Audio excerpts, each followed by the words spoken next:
So this is us setting up for tonight's No Goat show. Maurice is putting up the flags. We've got the cockatoos over there. We're going to probably do it in that park. There's a garage there. Toilets. Looks like this is an overnight RV stay. So we might get a few. There's an RV toilet thing there. So we might get a few grey nomads coming in, but they'll probably get scared off when they see the truck. So we'll get the Starlink out, and we'll set the Starlink here somewhere, and oh, I've got the perfect place. Look at that. I've got my studio.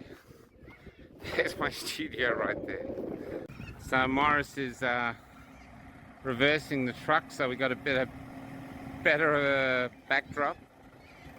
And that's our Starlink there that we're setting up. So hopefully we can get internet, so we'll get some power to this thing and get it. Now comes the tension.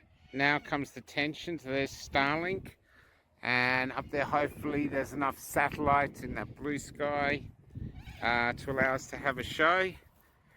Here we are. Maurice has moved the truck back. Looks great. So I'm just going to set the computer up there. That's our backdrop. And let's see if the Starlink works.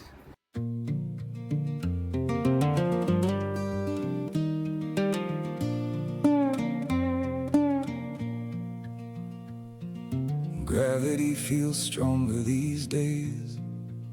Is that why our energy continues to fade? It's like we've woken up on someone else's earth. It's like we've all woken up on somebody else's earth. Where were we when everything was changed? Was it when they made our houses our cage? Forever since then, everything we loved is now another reason to be ashamed.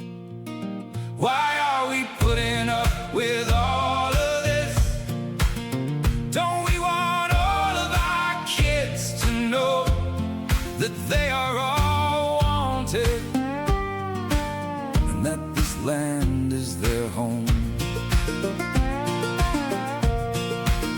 Why are we putting up with all of this? Don't we want all of our kids to know that they are all wanted, and that this land is their home?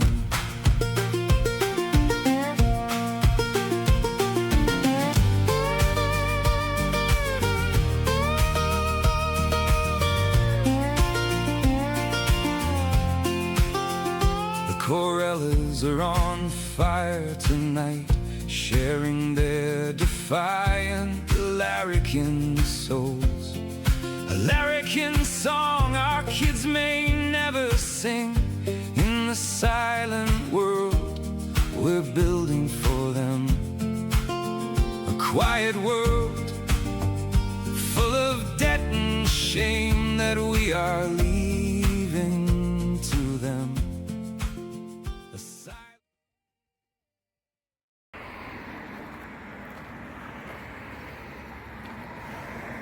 Mission to Melbourne, mission to Perth. Oops. Before I go to the thing. And there's Florence. G'day, Flo. Congratulations on making it here. And I'm just going to do a reach out, because I haven't had the time to get any stickers for mine, but someone on the way gave us her. That's been all around Australia, now she's with me. And obviously that expression is a statement about my driving skills. You're going live with it? You're just gonna... I was just going to do a recording first. So here we are in Broken Hill, and I made it, Maurice. Glad to see you got here, mate. And the truck looks amazing. Oh, thank you. What's the reaction been being here? Yeah, I've had 18 interactions in the last hour and a half here. And what are they doing? Stopping or bibbing you? Tooting and giving me the thumbs up. Then I had a lady actually stop and talk to me, and then another lady stopped and gave me the card and said give her a ring, she wants to come down and have an interview. Oh, fantastic. Oh, we're off. That's great. That's it, yeah. Did she say what she did? Yes, she's actually a vet. So I won't Wow. say any more than that. It's up to her probably to tell you the story. So Yeah, great. I heard a bit of it, but yeah. It's up, Okay, so the trip. yeah, it's up to her to what she really wants to tell you, eh? Yeah, yeah. And the thing is now, that's going all the way to Perth and then back. That's correct, and it looks like I might have to go back through Melbourne on the way home because all the roads up here are going to be blocked. Oh, really? That's what they hear. And that's what they're talking about because Wilcannia was looking like it was going to get flooded from the water that's coming down from Burke. Okay, I'm just out of Burke at the moment. I've been roads closed down the road. What's happening up here is let the big trucks through, but no cars allowed to come through.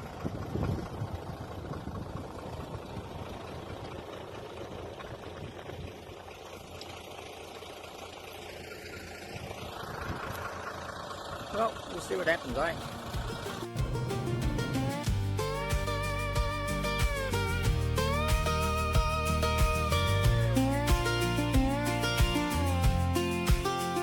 The Corellas are on fire tonight, sharing their defiance.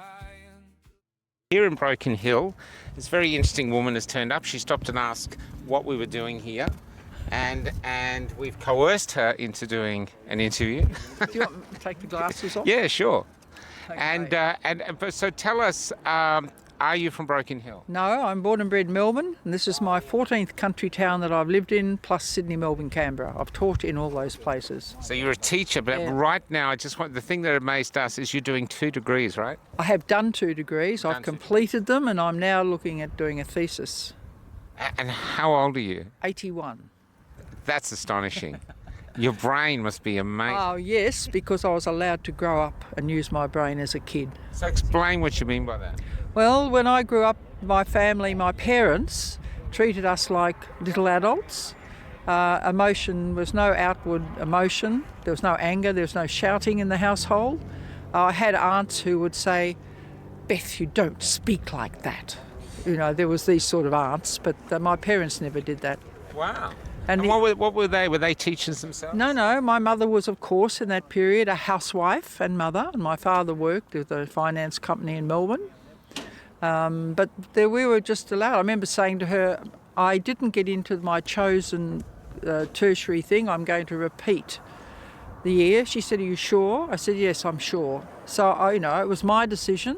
Then I said to her one day, "I'm not going to Sunday school anymore," about 11 or 12. And she looked at me and said, "Are you sure about that?" I said, "Yes, I don't want to go." Okay. So we were allowed to make decisions. What they done to me for my first day when I had to go to court.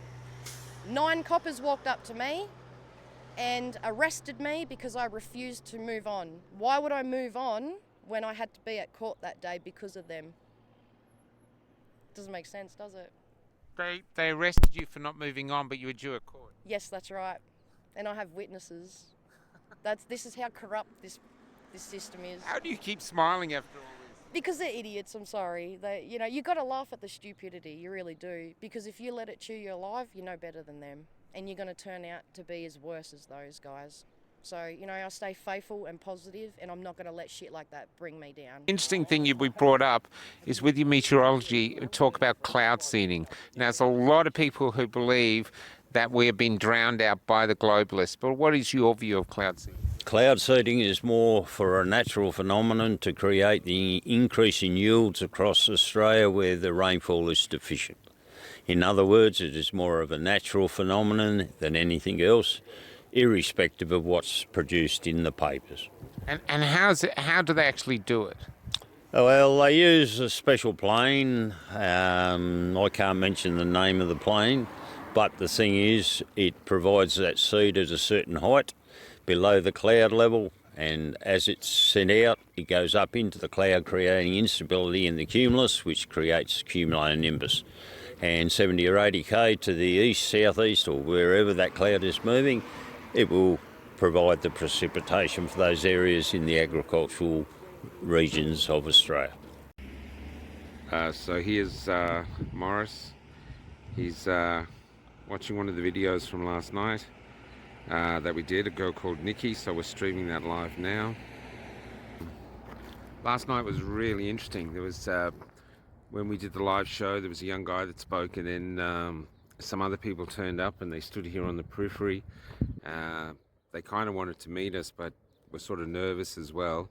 And the people from Broken Hill didn't know who they were. But Maurice went up and spoke to them. These people were from Broken Hill. And this morning we've had some woman come up, look at the truck, and she just looking at it, she goes, "So what's your story?" She's going to Maurice. And she's asking all these questions, and then he starts doing the spiel, and she goes, "Oh, you don't have to preach to me, I'm unvaccinated." And I think it's really interesting that we don't know who is and who isn't vaccinated, and so they've sort of divided us that way with by keeping it silent. So everyone thinks everyone's vaccinated, but in actual fact we might have a huge population that isn't, or an even bigger population that's inadequately vaxxed. You know, they've only had 1 or 2 or even 3 now. And but I think the news of the morning is that the G20 now wants vaccine passports for everyone by next year. And that reminds me of how they're doing that with cattle, when they said foot in mouth. Every cattle has to have its own passport, and that's what it makes me feel like. To me, you have a passport as if you go travel. You want one, you get one. But make us all have these passports. What are they going to do if we don't want one? Because I don't want one. I don't want the government that close, that deep in my life. Fuck off. Anyway, so here's where we are. We're in, so there's a mining thing there. We haven't had much time to look around. It came up there, my shadow. And so we're doing, we're here till about 10 o'clock today. Or just a little bit before, a little after. We're waiting, some guy wants to come and talk to us. And then we're going to heading to Laura, a small town in South Australia, where we're going to leave the bus. And yeah, it's going to be interesting to see what happens and what comes, and we don't know. Yesterday we did some significant interviews. The cloud seeding guy is from the meteorology, and I'm not really sure if I believe him or not, but what I think is good is that we do get to hear different voices and we can debate them. What's wrong with that, you know?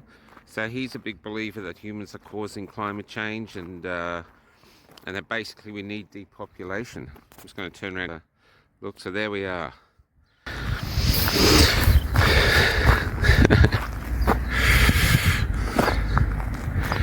Get some drone footage of the truck today as well. We've got the drone working, as long as there's no birds around. But anyway, so I put the guy up. I knew it was going to be controversial, but debate him. And he wants me to send him a copy of the video, and I will. And then there was the 81-year-old woman. She was pretty amazing. Nikki is going up now. She had a win in common law. And then the young man last night who sat down with us, so his name escapes me at the moment. He was terrific. He started the Freedom Fighters group in Broken Hill. So I think there is more people here than what people know, and that's probably the same for every town. Anyway, let's see what the day brings. So I'm just going to document watching one of the videos. There he is right there, and I'm just going to document the journey of this man, because, you know, he's never protested before in his life, before COVID, and now he's got this beautiful truck, and it's a beacon of hope for people. And I just sit here watching people bibbing their horns at him, waving at him, and I think he's a good hero to follow. So I'll be following and documenting his journey.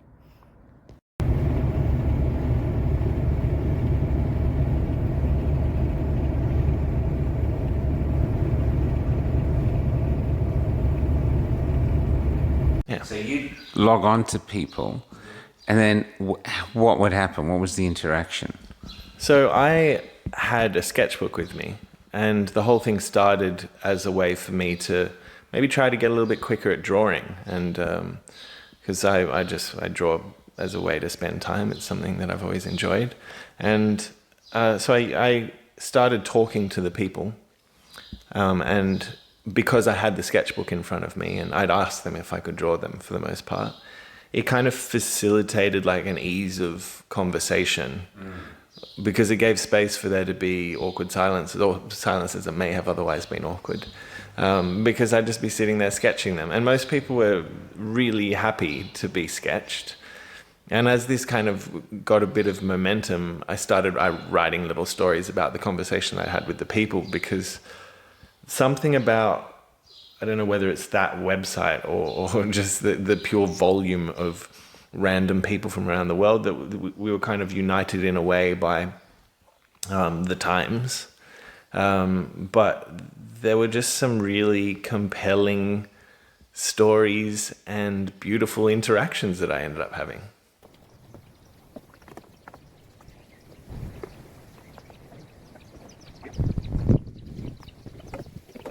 So it was really mainly about the alternative treatment protocols that really started going, like, here's all these doctors, these frontline physicians talking about stuff that can actually help with this thing, but the mission was all about, let's develop a vaccine really quickly and get this into the population. So that really started like raising some real concerns. So I started going deeper and deeper, and then seeing, people obviously getting deplatformed, people that we now know, Peter McCullough, Robert Malone, so many other people that were speaking against this that have actually now been allowed back on Twitter, thank goodness for Elon Musk. But it just really concerned me. So then I started doing my own research, but also my own blogs, my own video logs, talking into what was going on.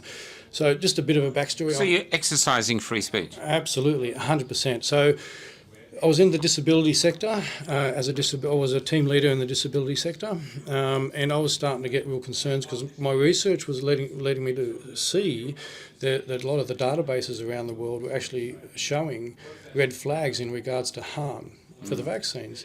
So I started digging more, and I was looking at the VAERS databases, and I was looking at the Vigilance databases myself, just 3 to 4 hours a night, just putting my head into this because it kind of it didn't add up. So what I was finding was I was really concerned, that, hey, how come we're not talking about these red flags here? How come no one's actually talking about it? And then my concern was, being in the disability sector, our job is to be a voice for the people that we're supporting. A lot of people in the disability... An advocate. And surely not everybody living with a disability hasn't got the ability to talk. You don't have to talk for everybody, but there is a vast, a lot of clients that you do actually have to be a voice for. And it concerned me that I was raising my voice and concerns that I was actually being shut down. So part of that was I was on LinkedIn and sharing information, really well-researched information from PhDs, again, like McCullough, Malone, Roger Hodgson, all these sorts of people, and they were being, deplatformed. So then I had my manager, and I was raising concerns in my job already about my concerns about having to take clients to a doctor's appointment to get a vaccine that I had massive concerns for. Back in the early 90s, they were talking about 9/11 and the Twin Towers coming down. Yeah. So, of course, when it happened, it was like all these pieces of the jigsaw puzzle that I'd read about decades before was like, well, that happened, and that happened. So some of those whistleblowers were actually telling the truth. So that's sort of what I've done. I've tried to look at both sides of the story. I mean, it's easy to look at this side of the story because you're living it. But look at the other side of the story as well. And look at, try and find a really rounded group of sort of knowledge before you make up your mind. Why do you think a lot of people don't want to do that? They just want to believe what they're told, and they actually get frustrated with people like you who threaten to disrupt their little bubble. I think I was just born with an inquiring mind. I can't help it. It's who I am. And I love research, and I love finding out why. Like probably when I was a little kid, my mother probably thought all I said was, why? Because, that was me. I just wanted to know why, the why of things.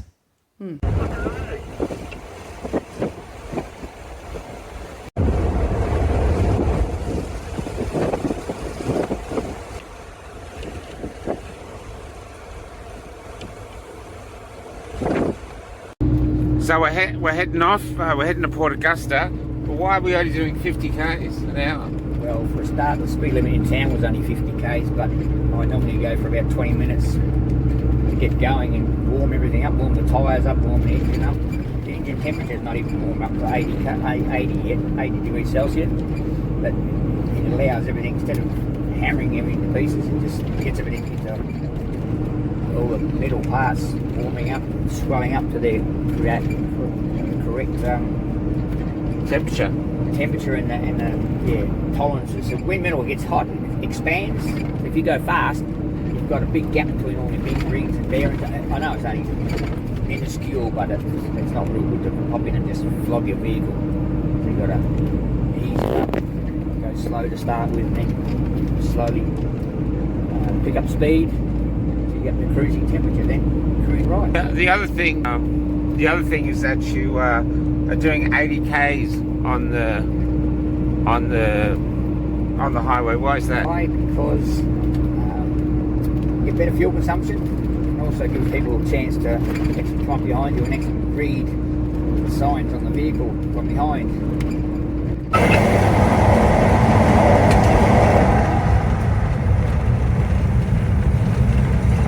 Hey mate, you have a nice day, eh? Hello buddy, you too. So we were just in Port Augusta. Here he is. We're heading off now to Ceduna. What was interesting, the last time we were in Port Augusta, we did talk to people, but no one really wanted to do an interview. That was the last time we went around, so it's the same this time. Hasn't changed. Hasn't changed, yeah. So did meet some lovely people, but now we're heading to Ceduna to see if any change there. One thing we heard was the taxi driver who I interviewed in Ceduna the last time I was here, who was from Kalgoorlie, who was stuck in Ceduna, is actually back in Kalgoorlie now. So maybe we'll meet up with him and he can tell his story because he got back across the border. So even though it's only been a couple of months, there are some changes. And yeah, but some horror stories of deaths in nursing home. But the main thing that everybody's talking about is why people are still so compliant. Even now that they seem to be waking up, they don't want to take any more jabs. They're very suspicious of the government, and yet they're very quiet and they're just competent, and they don't want to talk about it. So that's an interesting discussion. I don't have any answers to that myself. I just shake my head in shame at these people, mate. Their grandfathers fought for this country's freedom, and here they are, rolling their sleeves up and taking poison in their arms and conforming to all this Gestapo tactics. And what for? What? And they've lifted it all now, all the mandates at the top for the moment, anyway. So yeah, don't know what's going to happen. I really don't. But we can just get out there and try and put the word out. So what can I say?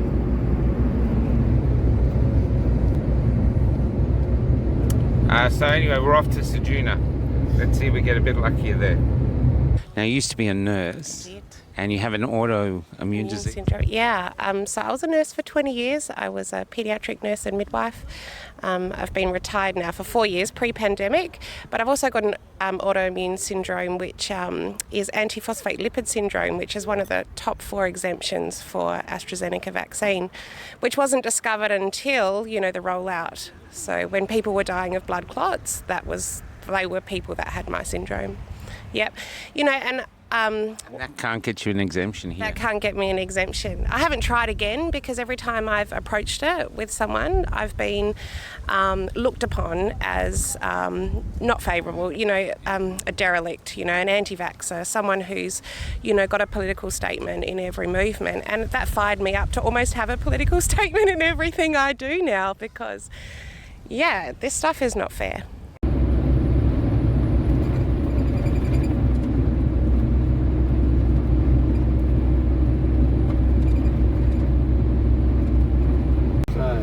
Okay, so we're just on the show from the side of the road. We're going to head off and do some night driving now. We're about 200 k's outside of Ceduna. The trucks are roaring by. I don't know if you can see the sound. I'm going to open the door again for some light. There's yeah, something like that. Woodnell or something. Some Aboriginal name. You said Winietta or something. You said it really well. Yep. And so let's see if there's any animals out here at night time, because there's been nothing in the day except Emus. emus. I've disappeared.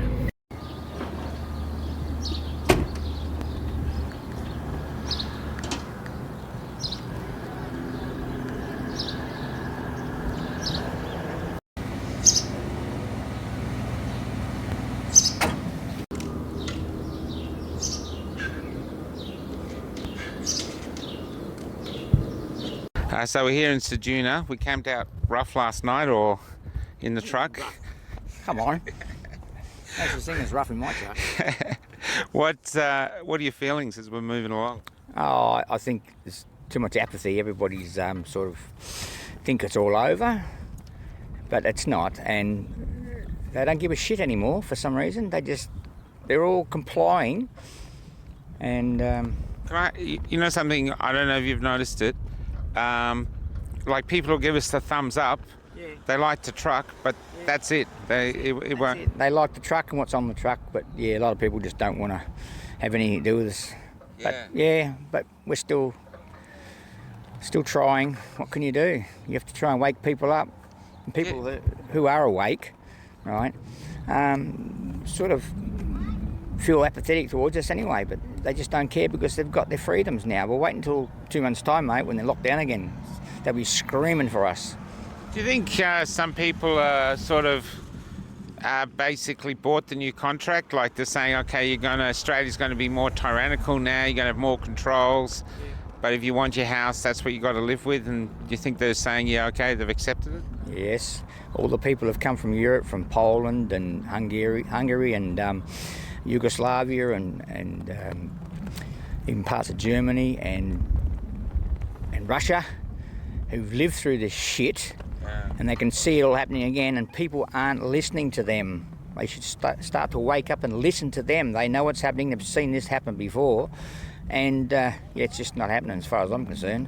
Even with the SADs, the amount of people suddenly dying, that doesn't seem to be bothering them the mind. Mate, they've got underlying health problems. What's narrative anyway? That's what they try to make us believe. You know, if you watch too much TV, you can have a heart attack. If you shower for too long, another heart attack.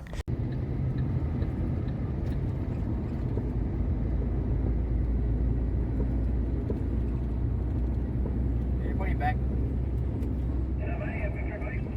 I plan to, mate. You have a nice day yourself, eh?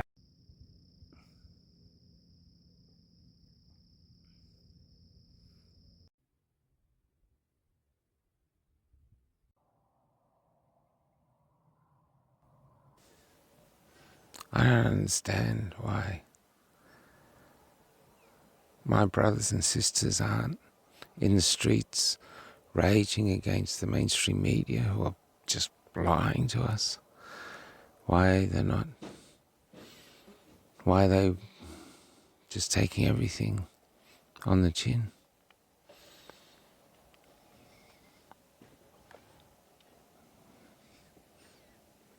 It all seems a bit pointless. Morning. Morning, sunshine. How you going? Oh, Oats. Sit in. Oats. Cappuccino. I'm just saying, I didn't sleep last night because You had just a good the no. Oh, you were awake a long time too. I heard you. Because it's just getting to me how the people are so compliant and how we're not starting a fire, even though they all agree with us. Yeah, that's right. That's what gets me. They're all like, yeah, thumbs up and do this, but they won't. Yeah. I think it's more like the world. Yeah. I think, we talk about divisions. It's not just divisions within religion, it's divisions within, states, within countries. We're a global thing, and I think we really have to sit down. Like, I would like people just to sit down and go, okay, look, there is good shit in communism. There is some good shit there, and there's some good shit there in democracy, but there's some good shit there in this. And we could get all those little bits of good stuff and create our own, our own new, thing that's far more equally spread, evenly spread. So there wasn't this huge divide, you know, like, and it really sort of shits me out here, like how people are still just, you know, same thing like you guys were saying before, you know, they give you the thumbs up and they talk about it in a group, like, you know, on the internet, but they won't stand up. They're, you know, it's because of funding or what so-and-so. Like, I was over here when the elections were on, handing out things for Susan Waters from, you know, think Clive Palmer's a dick, but like Susan Waters, you know, and anyway, I was handing out things for that. This one dude actually told me, he's a board member of our local hospital, he actually told me that I'm playing Russian roulette by not getting vaccinated, and that if I was on a ventilator in the hospital, he'd be really pissed off if his wife needed it. What the fuck? So we're on the Nullarbor. We're in a man's truck. We're on a man's highway. So we're going to play some manly music to drive along to. Hit it, Maurice.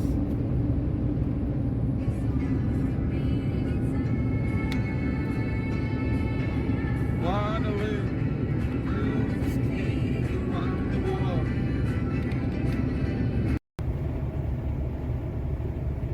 2020, they also pushed the mandate for the flu jab, and I said to management at the time, why are you doing this? It's got nothing to do with the COVID, and they just pushed it, made it mandatory. If you don't take it working in aged care, you don't work. So I felt like shit. I knew they were doing the wrong thing. So you did take it? I did. I wish I had listened to my sister Ange earlier, because I would never take it again. And we took our vaccinations. Children have had their vaccinations, but hell, what I know now, I would not have any. Not a single thing. When you say what you know now, what's changed your mind? Just the amount, the child schedule, vaccine schedules, just ridiculous. It's gone from 3 to when we were kids to, I don't even know how many. It's ridiculous, a list long. And they call it now your vaccination journey. Oh, what a load of shit, hey? My goodness me. Like, it sounds like P&O's going to sell it. Come on, the vaccination journey. It's just crazy. Like, people need to wake the fuck up and just see what's going on. It's crazy. And now I just... What happened with Queenstown then? After that you took the flu jab, then I take it they mandated the COVID one? I actually had a heart attack from that. Dear Elon Musk, I'd like to thank you, because we're touring Australia in this, we've just gone across the Nullarbor, asking people what they think of the current state of the world, and we think our freedoms have been eroded. We're interviewing people everywhere, and we're doing that's our driver there, Maurice, and we're doing shows from all over Australia, streaming them straight to the world, and the only reason we can do that in Australia is because of this guy. So that's where I'm going from, about there, and that's our truck. We've already been around Australia once, and we had terrible trouble with the internet. Now we use Starlink, and it absolutely rocks. You're amazing. So we're back here. Our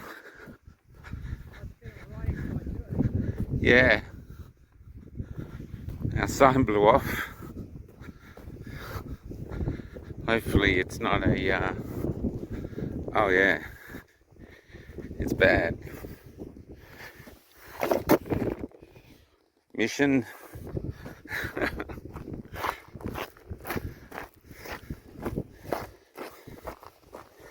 Not a good day for science. Gravity feels stronger these days.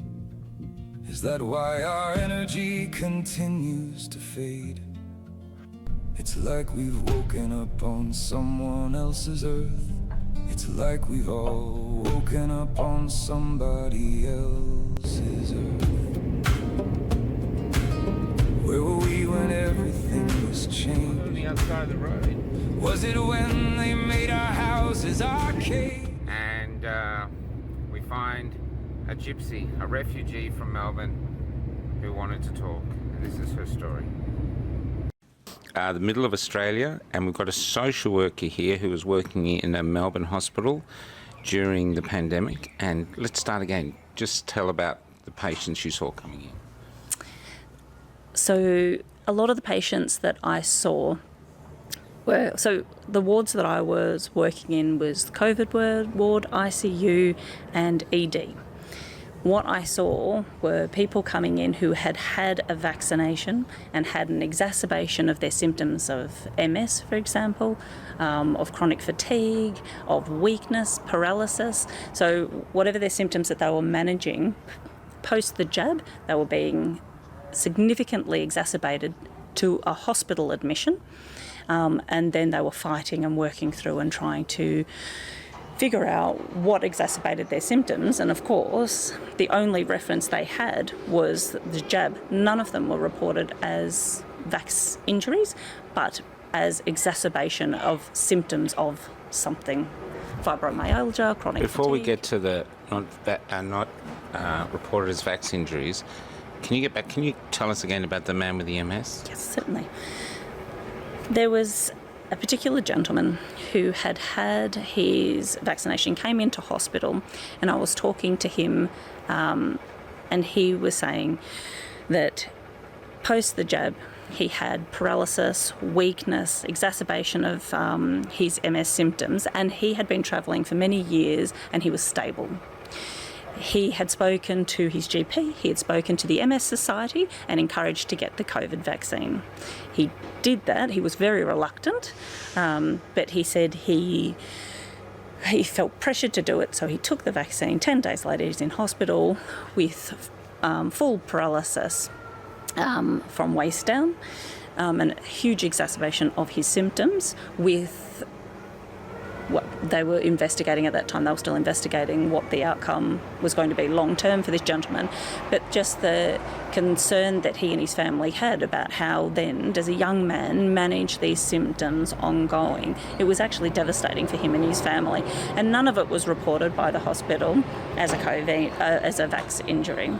And lots just still don't know, they still believe, So there's about, there's a third.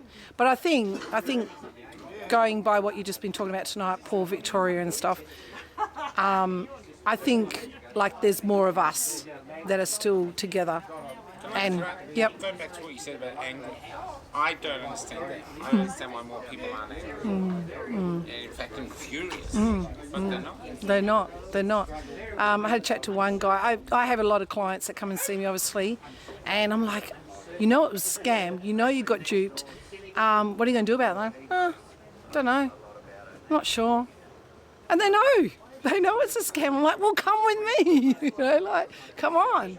But they obviously think, I don't know, standing up for your rights or doing what we're doing, they don't think they need to do that or something. There is more hope than you realise, because more and more people are waking up and they come. Look, when you go on the rallies, people give you the thumbs up. They're not in the protests. They give you some amazing speeches. The truck's not getting any anger at it. Truck gets lots of love. Yeah, people come up and say, look, they know everything the government did. Put it this way, everything the government did was basically false and unscientific. Everything they did. Yeah.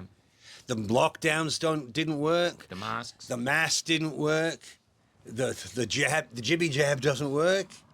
What else did they do that doesn't work? Social distancing. The social distancing was just a contrived, made-up thing. Look, the mask for the people, it may stop some dust and sawdust coming through, but it ain't going to stop a... Well, our great comedian, he calls it the disease burqa.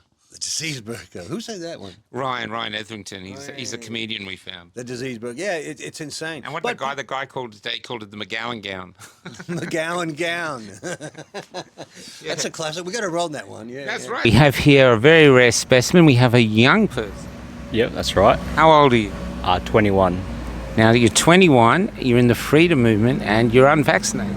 Yes, that's correct. Yeah. Now, your generation has been under enormous pressure and most of them have caved. Why didn't you? I guess because I just read into it. I read, Bill Gates' plan for it. I read into Agenda 21 and stuff. And just also like the vaccine ingredients. Like I would never intentionally put aborted fetal cells in my body, because that's kind of evil. Yeah. So are you religious? Yes, yeah. I'm Catholic. Yeah. Raised very Catholic. Yeah. So a practicing Catholic? Yeah. Yes, that's correct. Yeah. Yeah. Go to mass each week. I try and read my Bible almost every day. Yeah. Were you surprised by how the Catholic Church sort of were trying to coerce you as well? Yeah, I was actually. I don't know, because they're a they're a massive institution, so I'm not surprised there's a bit of like corruption. I was a little bit surprised at the number of people that call themselves like Catholics but can't see what's going on. They can't see that biblical prophecy is unfolding. But yeah, we're quite lucky in our local parish because we've got a I won't say who he is because he probably wants to say anonymous, but our local parish, we've got a priest that knows what's going on, and his homilies during all the masses are always about what's going on. Is he from another country, like an Eastern Bloc country? Is this the priest I'm thinking? He's from South Africa. Oh no, okay, this is another priest. No, cool. It's good to know there's more. That's right. Yeah. Now, talk about the biblical prophecy. What? Tell us about that. Well, there's different ones we can look at. So we can look at Matthew 24, which discusses Jesus' return. And like one of the prophecies is weather events. So that could be from climate engineering. And the other one is like people's hearts growing cold. That could be because when they find out what's happened to them with the vaccine, people might be very angry, might have very cold hearts. And then when we look in Revelation, like the visions God gave the Apostle John, like one of them, probably the most scary one, is the beast coming out of the sea and like the mark of the beast being mandatory. Yeah, very. I'm scared actually. I'm scared how quickly people comply to this. I mean, it's like a chef would have to look into the recipes of a cupcake, but a doctor doesn't need to tell you what's inside a vaccination. The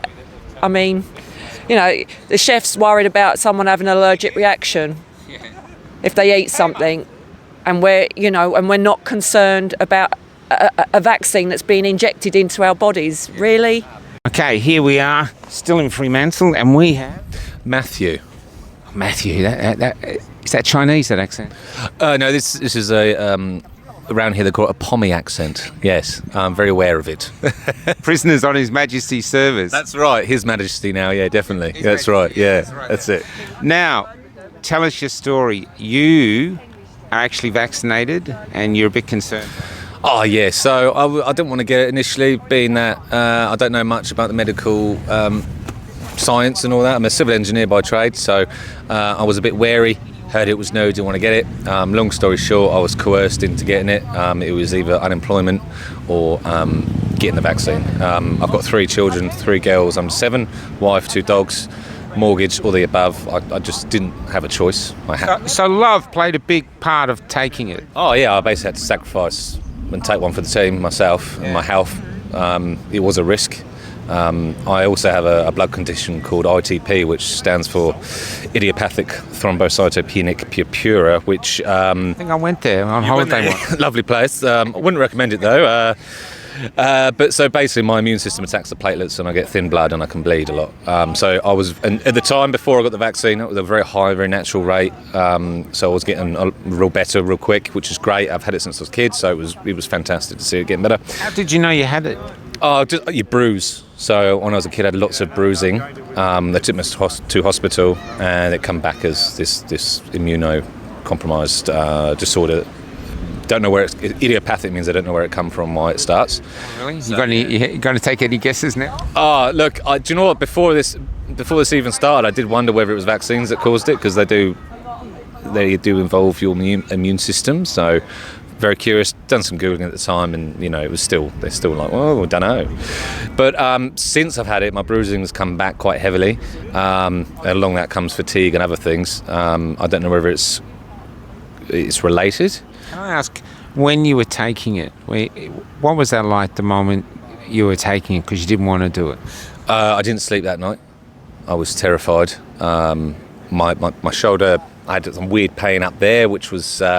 kind of the only side effect I have. But the fear for my own health was very. I mean, like I said, I couldn't sleep. I was worried for days. And any moment, I was like, oh, you know, I'm gonna. And I shouldn't have, you know, it should have been my choice, and I wasn't given a choice. You know, if I was happy about getting it, I wouldn't have been scared and worried, because I would have made an informed medical decision. The joke, that's what this is all about. The Anzac spirit is what this entire thing is about. And personally, I'm disgusted at the way people have rolled over. As I once said in one of my chats there, you know, next time you're watching the movie Gallipoli, or watching the current series, I think it was one on Netflix, like a rejig of it, that's not you, not the people standing there, the ones out there. No. That is not the Anzac spirit, rolling over and just letting this happen. Yeah. People's lives being ruined. And I will say en masse, because there's hundreds of thousands in this state, and I'm sure you extrapolate that right across the country and internationally. 100%. And I can't wait for the Judgment Day to come for the people who rolled that out, and I know it is coming. What was it like when you had to take it, when you had to sit there because you knew you didn't want it? What was that like? I was stressing, and for 45 minutes I sat there debating whether or not I should take it, debating whether or not my wife and I would actually get into an argument, and whether or not I could come back to my own business. And the reason why I left working for companies and all that is so I can govern myself, run myself, and do what I like to do, and provide a good service and work hard at what I've been trained. When I had to get the needle, I stressed so much. I actually made myself, like, got myself a bit of a migraine from it. And it was really bad. I had my whole family, like, just have the needle. I'm going, you guys are mad. I was the last person to get it. And in fact, if I could go back and undo it, I would. But the fact that a tennis player can come in and play tennis now without having the jab. All the people that didn't have the jab can go back to work. But because they've learnt that it's easier on your body to be on the dole or get handouts, no one wants to work. So we've created a split in the society where people don't want to work and get paid, and people that do want to work can't find others to work in businesses for them. So you're damned if you do and you're damned if you don't, if you own a business or you want to go forward in this life. You have to conform, and that's the problem. Is it? Yeah. So who do we have here? Natasha. Now, Natasha, you told us outside that you were for it and now you're against it. What happened? Against it. It's because I forced him to do things he didn't want to do, which were unnecessary. And now I did all this paperwork, all these rules, and I was going to get fined, come in. Nothing happened. We never even got checked on once, A. And two, it's a violation because, like I said, I got sicker than him. We both had the needles. No difference. I don't think it would have made a difference personally. Plus, we fought, we nearly broke up over it, and that's the genuine truth, because he's one way, I'm the other, and I'm saying, you can't come in here because it's the law, and he's saying, well, you know, like everyone else was, and I regret it now because I just don't think it was necessary. I was eating as I used to do all day, eating to avoid to wear the mask, because, you know, when you eat, Where'd you put the food? Anyway, and then, so the first two I was okay, but when 20 minutes later I have the same other two police officers search for the same reason, I got a little bit upset and I start to tell them off because, you know, how you can come 20 minutes distance, so much to do in Fremantle, you know, you're coming just for a mask, wasting your time. I think they didn't like the way I talked to them, and every week they decide to come to search me with the mask. Okay, and I thought there was... Every week? Every week, two police officers. And there was always the second one came for the first time. So I think these two, they got upset, especially one, got upset for my attitude. So he decided to come just to check on me. And yeah, so he came for the 11th time. 11 times? 11 times. So the last one, he came to my shop. He was a Pommy police officer, like my size. And I saw him parking. So I went and I put my mask on. So he saw me fine with the mask, and he said to me, oh, because we're looking for all the shops around, we have to make sure everybody's following with the mandate. When he left my shop, I saw him going straight to the car. So he wasn't really doing the job. He came, he parked, he came to my shop, he left to my shop, went to the car, so automatically I thought he came just for me. So I went to tell him something in the car, like, why you lied to me, you say you're coming. And he was in the car without a mask. Really sick when he was 14 from the HPV that they gave him at high school. They lined him all up, and he didn't want to go against the grain and went ahead, and instantly he got sick, and I knew something was up with that. So I started questioning. Just tell me how he got sick. What was his symptoms? He had blood coming out both ends. He stopped eating. He was in the fetal position. He went from healthy, strong, active kid to he actually told me he wanted to die. Yeah, and that was the main reason actually that I had it. I thought, I just want to get this out of my head. I'm sick, I don't really know both sides. At the time I didn't know that the two sides of the stories. Yeah. So, And what do you think of your premier? McGowan. Well, I didn't hear much of him. Actually, you don't get much news. It's hard to catch much news in Western Australia about our own state, really. There's just that, I don't go looking for it, I suppose. But I quite like Mark McGowan. What do you like about him? Oh, I like his, I think he's pretty easygoing, and I think he's open to listening to people at least. And I think he's tries to be honest about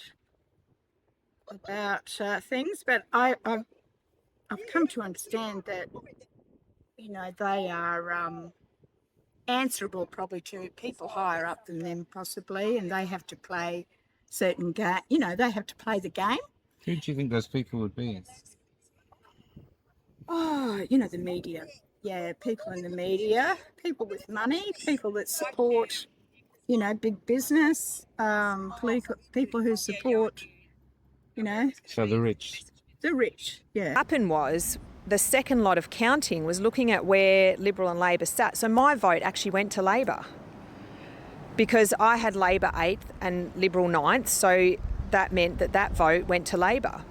So what's happened in Victoria, the same would have happened in Victoria in their election, that's just happened, is that the same process would have been followed. So we just ended up really with a whole heap of votes diluted across a whole heap of freedom parties.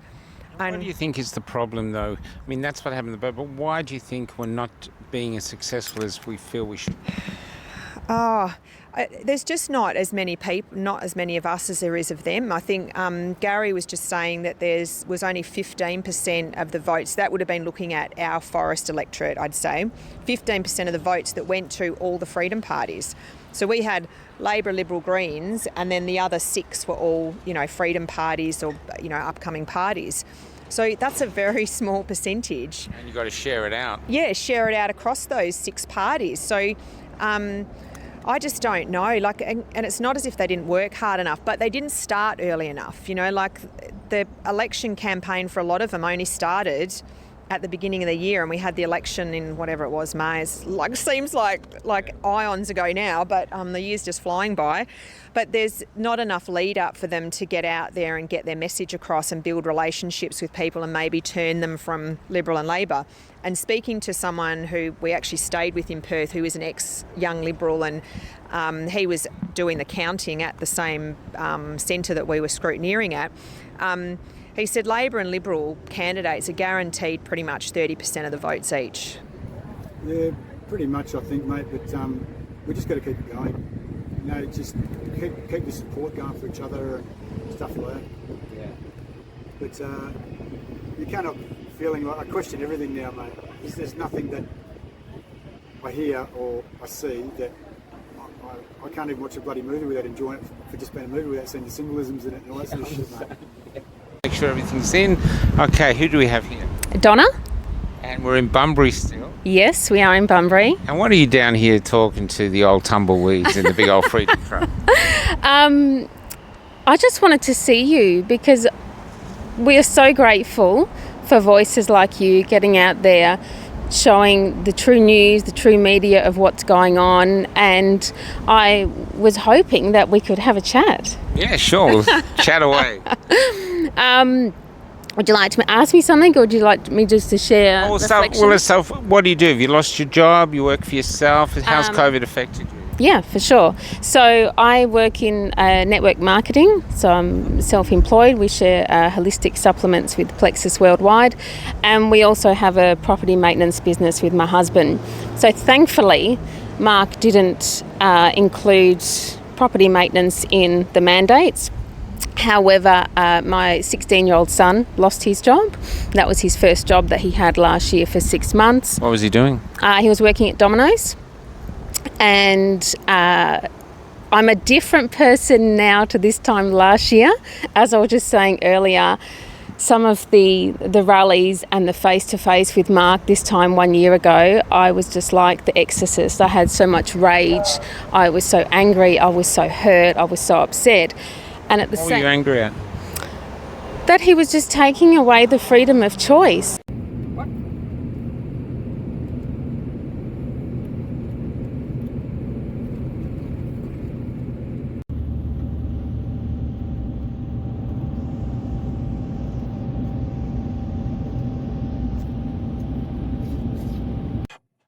So over there is the great Southern Ocean. We're not at the cliffs yet, but we're close. I slept here in the truck with the door open, so that wind of the ocean was coming right over me. It's only in the morning it started to rain. I had to close the door. But I'm addicted now to almost not knowing where I'm going to wake up. We drove for 16 hours last night. It should sound tedious, but I don't know. It's not. And now today, thinking I've got all day in the truck, and literally all day. I mean, we'll be driving until Maurice is not allowed to drive anymore due to his logbook. But it's not tedious, And it's not like the countries like America with the Grand Canyon and all these great things to see out here. The only real thing to see is the vastness. It's just this endless space and this huge sky. And we're really lucky because even though it's close to Christmas, it's very mild. There's a can over there, like a memorial to some man who killed himself and his dog here. And but it's not a bad place to die, if you look around. So here we are, and we're out of contact. I'm doing this so there's no contact with the outside world at the moment. So you're just disconnected. Yeah.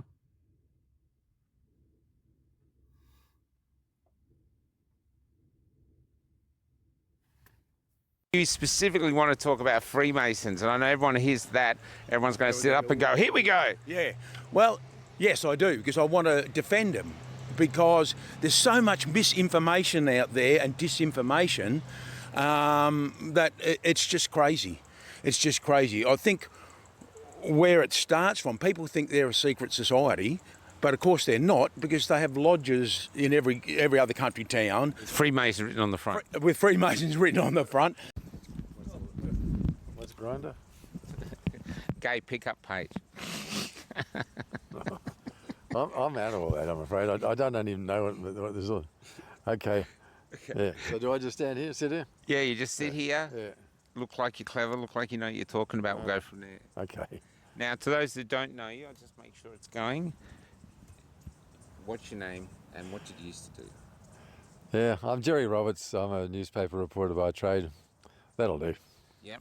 Now, I've interviewed you a few times, and you're here now. You go down the umbrella people. You've gone from one side to the other side, and basically that's the truth now. If your mainstream media is on one side and independent media is on the other, and you seem to have crossed the floor. Well, it's a long time since I've been working in the mainstream media. So Yeah, but it's philosophically. The mainstream media is totally, completely wholesale prostituted, and journalism in that sense is dead. Okay. Wow, who have we got here? My name's Chloe. Now, Chloe, tell us the group that you've started. So I think it was in February this year, I started a Perth Young Adults meetup group. So we're all awake to what's going on in the world, the agenda that the governments are pulling over us. Just because I found myself even not knowing a lot of other people around my age that are clued on as to what's going on, and I found a lot of division. And I also knew other people around my age that were finding it really tough and mentally a really big struggle because of losing jobs, families pushing them out, and other social circles. So I thought it would be a really good idea to get people connected. And how many group? 5, 10, 20? 600, and we're growing every day. So I think it was in the matter of the first day we had over 150. Wow. Then by the second day over 350, and it's just been growing from there. Wow. Yeah. Wow, you've got to give us a moment because that's such good news. Now, what do they say when they join the group? A lot of appreciation just to be able to connect with other like-minded people around our age. Yeah. Just having that support, that connection, to know that they can have a voice and be backed up by it, by other people. Yeah, it's freedom in a way. What do they think that's happening? What are their views? I mean, people call it rabbit holing. What do they think? So I get people from all ends of the spectrum. I have people that are just going, hey, what's going on in the world, and looking for information and knowing that there's something not quite right. And then I have people that have known about this for years, that they've gone down other rabbit holes, and they bring so much to the group. So it's really good. We bounce off each other, and yeah, a lot of good information, and just having a good time spreading what's going on in the world. Yeah. Are you copping a lot of flack from it, from the other side? I don't really worry about that. I have no shame in it. Everyone's entitled to their opinion. If you have your opinion of what's going on in the world, great. But my whole thing is I don't like enforcing it on other people, which is what the government is trying to do. So, yeah. You feel your freedom of choice and stuff have been taken away? Absolutely, yeah, because I lost one of my jobs. What was your job? I was just working in a hospitality retail sort of thing, and I lost it, but also my career. So I wanted to do vet nursing. I've always wanted to do vet nursing since I was a young girl, and when that was taken away from me, that hit hard. What year were you in? Because I've interviewed a few vet nurses who really took it hard that they couldn't fit. Well, I was wanting to do my studies. So I'd done my Cert 3 in Companion Animal Services, and I wanted to do my vet nursing, which was in the year 2020, and that's when everything came crumbling down, and then the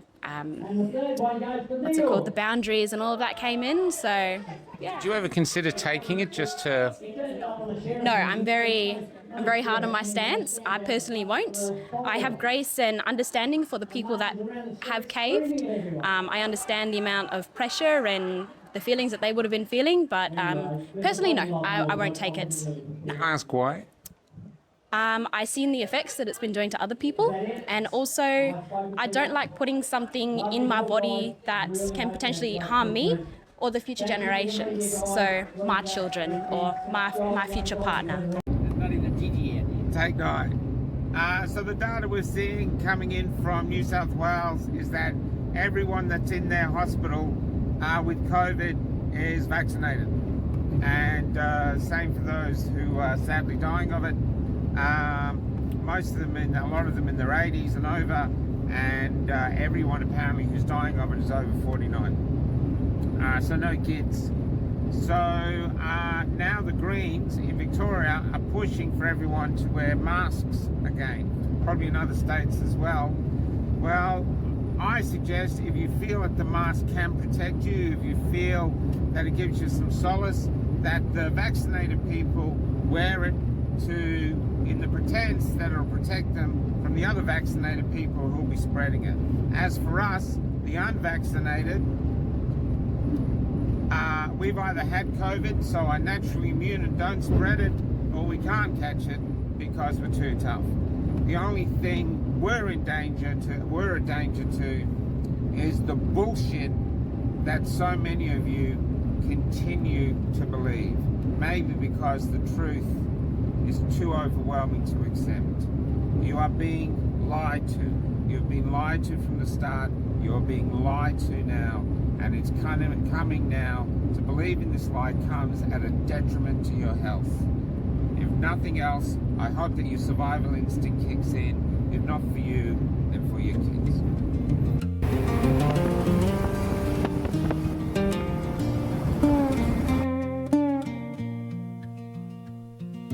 Gravity feels stronger these days. Is that why our energy continues to fade? It's like we've woken up on someone else's earth. It's like we've all woken up on somebody else's earth. Where were we when everything was changed? Was it when they made our houses our cage? Forever since then, everything we loved is now another reason to be ashamed. Why are we putting up with all of this? Don't we want all of our kids to know that they are all wanted, and that this land is their home? Why are we putting up with all of this? Don't we want all of our kids to know that they are all wanted, and that this land is their home?